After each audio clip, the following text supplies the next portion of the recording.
Passons à la correction du numéro 29 que tu viens de chercher. Donc c'est un peu toujours la même chose, mais il faut vraiment que cette histoire d'image d'antécédent, par le calcul, par lecture graphique, avec ce type d'écriture aussi, et par tableau, soit vraiment bien maîtrisée. On va le retrouver dans une autre séquence, et puis surtout pour l'année prochaine en seconde.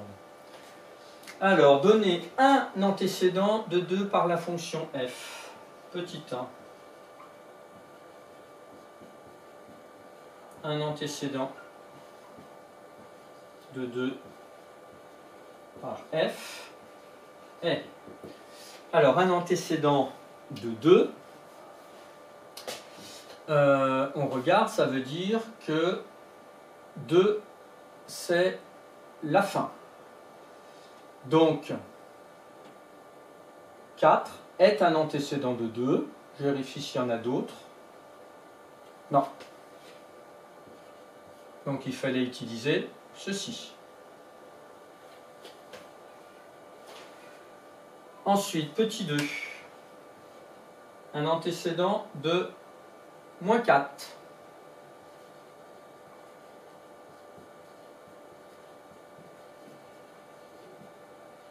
Toujours par cette même fonction. Et bien on voit que ce serait 6.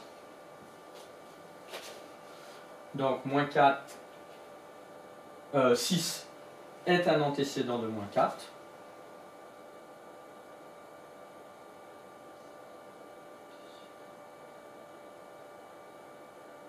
Et enfin, petit 3, pardon. Quel nombre a pour antécédent? Donc il faut trouver comme nom un nombre A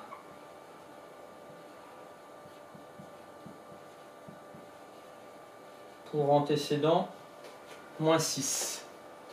Quel nombre a pour antécédent moins 6? Eh bien c'est 5 qui a pour antécédent moins 6. Ensuite, le début du numéro 27, qui sera à finir à la maison.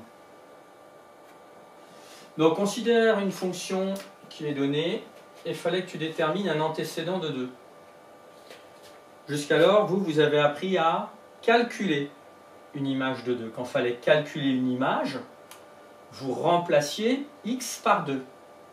Cette fois-ci, ce n'est pas une image, c'est un antécédent.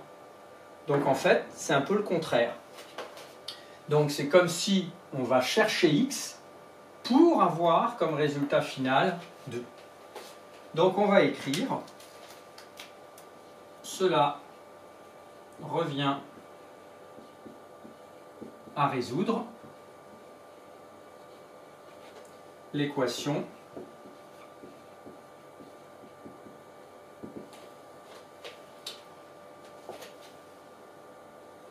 3x moins 1 égale 2 ». On résout. On ajoute 1 dans les deux membres. On divise les deux membres par 3. Et là, on peut conclure. Donc, 1 est un antécédent